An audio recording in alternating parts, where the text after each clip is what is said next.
जब आप लोग चर्चा कर रहे थे तो मुझे बार बार ध्यान मेरा सुदीप जी और पंकज जैन की तरफ जा रहा था। उन दोनों आदमी ने एक जो एफआई वाली बात कही ना, मैं थोड़ा सा उस पर क्लैरिटी लेना चाह रहा था, क्योंकि मैं एफआई के ट्रेंड को, एफआई के जाने आने के पीछे की वजह को मैं क्लोजली मॉनिटर कर रहा था, कि चूंकि इसका पॉलिसी और इंटरनेशनल रिलेशन से भी नाता रिश्ता रहा है। सुदीप सर, मैं सबसे पहले आप ही के पास आऊँगा। एफआई भारत में क्यों आएंगे पैसा लगाने, इसके क्यों नहीं आएंगे, इसके पीछे दो लॉजिक मेरा है। पहला कि आपका रूपी डॉलर इंडेक्स का देख लीजिए क्या स्थिति है। दूसरा कि यहाँ पे आप कैपिटल गेन्स टैक्स आपको देना पड़ेगा। तो ये सारी चीज़ों को मिला के देखें तो जब तक इंडियन मार्केट में 20-25% का रिटर्न नहीं मिले तब तक वो हमारे पास क्यों आना चाहेंगे। मैं निगेटिव नहीं हो रहा, मैं बस सवाल पूछ रहा हूँ आपसे। नहीं लक्ष्मण जी, आप बिल्कुल सही कह रहे हैं। दोनों फैक्टर जो आपने बोले बहुत सही बात है। एक तो रुपी जबरदस्त डिप्रिसिएशन हुआ है पिछले करीब 1-1.5 महीने में, और ये एफआईआईज के लिए बहुत बड़ा डेटरेंट होता है। उनका रिटर्न का एक बड़ा हिस्सा निकल जाता है अगर रुपी डिप्रिशिएट करता है। साथ साथ कैपिटल गेन्स टैक्स जिसका जिक्र आपने किया वो भी रेलेवेंट रहता है। पर देखिए, इसके साथ में ये तो नेगेटिव फैक्टर्स हैं जिसका जिक्र आपने किया। मैं पॉजिटिव साइड का भी आपको थोड़ा गिनाना चाहूंगा।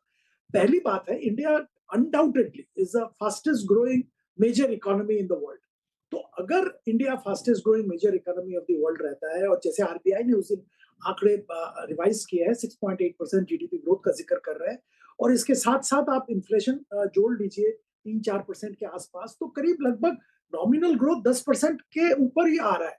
और 10% नॉमिनल ग्रोथ अगर इकोनॉमी में आता है तो अच्छे कंपनीज बहुत इसके ऊपर परफॉर्म करेंगे जिनका ग्रोथ सिग्निफिकेंटली हायर होगा।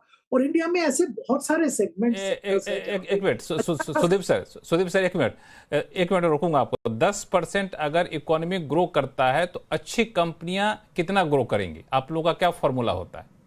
ये डिपेंड करेगा सेक्टर, कौन सा सेक्टर क्या ग्रो कर रहा है। अगर आप तब एक रेंज, एक मैं बता रहा हूँ, ईएमएस की बात करें, ये तो 40-50% ईयर ऑन ईयर ग्रो कर रहा है। अगर आप सीमेंट की बात करें तो एक लेवल का ग्रोथ होगा, बट ऑन एन एवरेज अगर आप अच्छा कंपनी जनरली डिफाइन करना चाहे तो मैं तो मानूंगा कि 15 से 20% उसको ग्रो करना चाहिए। अगर नॉमिनल ग्रोथ इकोनॉमी में 10 है तो 15 से 20% के बीच में एटलीस्ट ग्रोथ होना चाहिए to qualify as a good company in the current circumstances. तो अगर ये स्थिति रहा, और एफआईआईज जो कि अपॉर्चुनिटी ढूंढते रहते हैं, तो उनके लिए अच्छा अपॉर्चुनिटी लॉन्ग टर्म के लिए जरूर बनेगा। और देखिए, एफआईआईज भी बहुत सारे तरीके के होते हैं। एक तो जो जो शॉर्ट टर्म ट्रेडिंग मेंटालिटी से आते हैं और वो लिया बेची करते रहते हैं, और वो अपॉर्चुनिटी ढूंढते हैं डिफरेंट डिफरेंट मार्केट में। आज इंडिया में थोड़ा दिक्कत है तो वो चाइना में करेंगे, चाइना से कोरिया जाएंगे, कोरिया से वियतनाम। ये एक तरह के एफआईआईज होते हैं, ये तो आते जाते रहते हैं। पर लॉन्ग टर्म फंड्स भी बहुत है, और जो जो टोटल एफआईआई का इंडिया में निवेश है उसमें एक बड़ा हिस्सा ये लॉन्ग टर्म जो आउटलुक लेते हैं उनके उनके तरफ से आता है। और ये निवेशक देखेंगे लॉन्ग टर्म इंडिया का ग्रोथ प्रोजेक्शन क्या है, लॉन्ग टर्म एक सेगमेंट का, सेक्टर का ग्रोथ प्रोजेक्शन क्या है, और एक कंपनी का ग्रोथ प्रोजेक्शन क्या उनके हिसाब से है। उस हिसाब से वो पैसा लगाएंगे। साथ साथ आपने जो फैक्टर्स बोले वो भी जरूर ध्यान में रखेंगे कि इंडिया लॉन्ग टर्म करेंसी का व्यू क्या बन रहा है उनके लिए, और कैपिटल गेन्स का सिचुएशन क्या रहेगा, टैक्स का, ये सब हिसाब करके। पर इसके बावजूद मैं ये मानता हूं कि कोई अगर इंडिया में 1 साल प्लस का नजरिया से निवेश करना चाहे वो उसके लिए बुरा नहीं होगा। आज के दिन में जहां पे मार्केट आके खड़ा है और जहां पे करेंसी आके खड़ा है, मुझे नहीं दिख रहा है कि बहुत जबरदस्त डिप्रिसिएशन यहां से होगा। आरबीआई ऑलरेडी इंटरवीन करना चालू किया। एक लेवल तक आरबीआई और सरकार का व्यू था कि रुपी को डिप्रिशिएट करने देना चाहिए, क्योंकि रिलेटिव कॉम्पिटिटिवनेस रहता है अगर रुपी डिप्रिशिएट करता है। हम लोगों को मालूम है टैरिफ के कारण एक्सपोर्टर्स बहुत हालत खराब है, और रुपी अगर डिप्रिशिएट नहीं करेगा तो उनका हालत और भी खराब होगा। तो थोड़ा बहुत रुपी को डिप्रिशिएट करने देना सही था, उन्होंने वो अलाउ किया। पर अब आरबीआई की तरफ से इंटरवेंशन आ रहा है, ये सबको दिख रहा है, और मुझे नहीं लगता है बहुत ज्यादा डिप्रिसिएशन इस लेवल से होगा।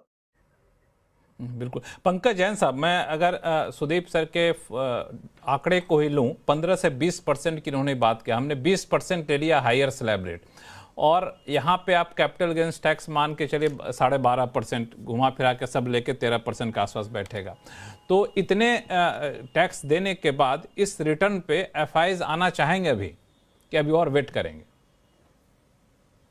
उसे मैंने रुपी करेंसी को छोड़ ही दिया। लक्ष्मण जी,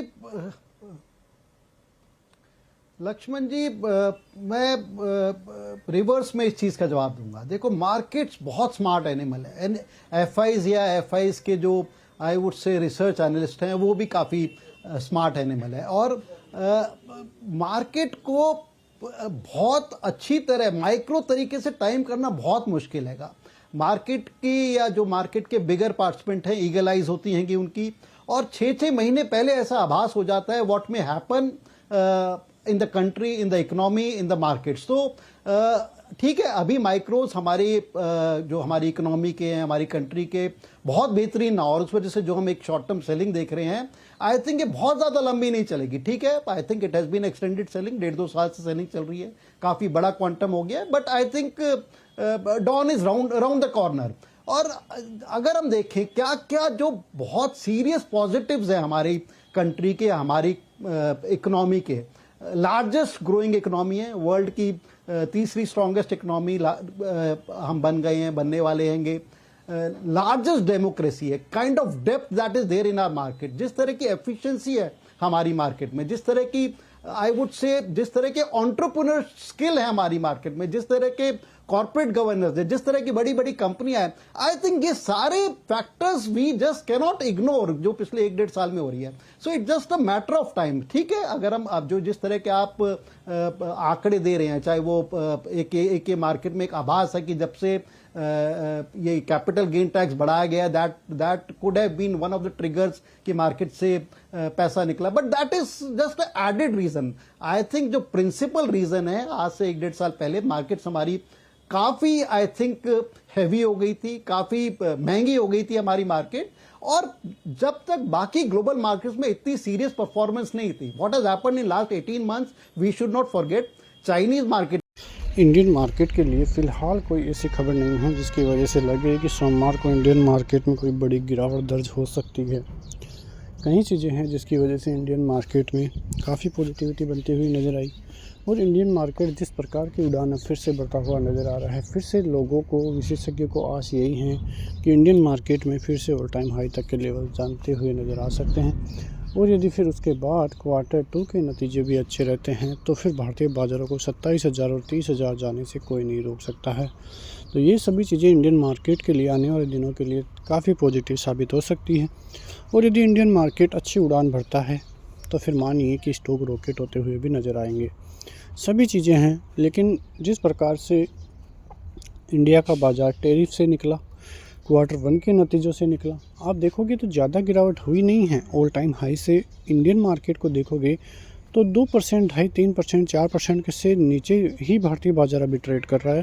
तो इसका मतलब यही है कि इंडियन मार्केट में वो तेज़ी देखने को नहीं मिल रही है, इंडियन मार्केट वीकनेस ज़्यादा देखने को नहीं मिल रही है। आपको लगेगा कि इंडियन मार्केट में गिरावट ही गिरावट देखने को मिल रही है, लेकिन ऐसा नहीं है। आप एक बार देखोगे चार्ट्स को तो आपको दिखता हुआ नज़र आएगा कि इंडियन मार्केट में वो गिरावट नहीं है जो आप सोच रहे हो। इंडियन मार्केट जिस प्रकार किससे अभी गुजरता हुआ नज़र आ रहा है, वो एक बेहतर स्थिति में इंडियन मार्केट है, क्योंकि जब इंडियन मार्केट फिर चलना स्टार्ट होगा तो वो इंडियन मार्केट के लिए एक अहम खबर साबित हो सकती है। क्योंकि आप खुद देखोगे तो इंडियन मार्केट में गिरावट तो देखने को मिली थी, लेकिन ये गिरावट ज़्यादा दिनों तक ठहरेगी भी नहीं, क्योंकि इंडियन मार्केट की स्थिति धीरे धीरे सुधरती हुई नज़र आएगी। और यदि इंडियन मार्केट एक बार चलना स्टार्ट हुआ तो उसके बाद ये इंडियन मार्केट के लिए बहुत अहम खबर होगी कि इंडियन मार्केट किस स्थिति तक पहुंचता हुआ नज़र आएगा। एक चीज़ तो साफ़ है कि इंडिया की तरफ से जिस प्रकार की चीज़ें देखने को मिल रही है वो चीज़ें अब लगातार सुधरती हुई नज़र आएगी, क्योंकि FII ही वो एक फैक्टर है जो कमज़ोर पड़ा हुआ है इंडिया में। क्योंकि यदि FII चल जाता है तो वो इंडिया की तरफ से एक अहम संकेत होगा, और फिर इंडिया अपना सब कुछ एक चीज़ तरह से देखें तो फिर इंडिया में अगर FII की एंट्री होती है तो आप मान लेना कि इंडियन जो है बाज़ार जो है वो किसी को नहीं छोड़ेगा। क्योंकि आपने देखा कि लगातार अदर कंट्रीज़ में तेज़ी देखने को मिल रही थी, लेकिन फिर भी इंडिया में इतनी तेज़ी नहीं थी। लेकिन अब यदि इंडिया में तेज़ी होना स्टार्ट हुई तो वो अदर कंट्रीज़ को छोड़ेगा नहीं। मतलब इंडिया फिर जब भागना स्टार्ट होगा तो वो एक अहम संकेत होगा और वहाँ से बहुत बड़ी तेज़ी देखने को मिल सकती है। तो आपकी नज़र रहनी चाहिए कि इंडियन मार्केट जितने दिन ठहरा हुआ है आप तैयारी कर सकते हैं, लेकिन जब चलना स्टार्ट हुआ तो इंडिया बहुत बड़ी ऊंचाइयों तक भी जाता हुआ नज़र आ सकता है। तो ये सभी चीज़ें इंडियन मार्केट के लिए काफ़ी अहम साबित होगी। मिलते हैं नेक्स्ट वीडियो में, तब तक के लिए जय हिंद।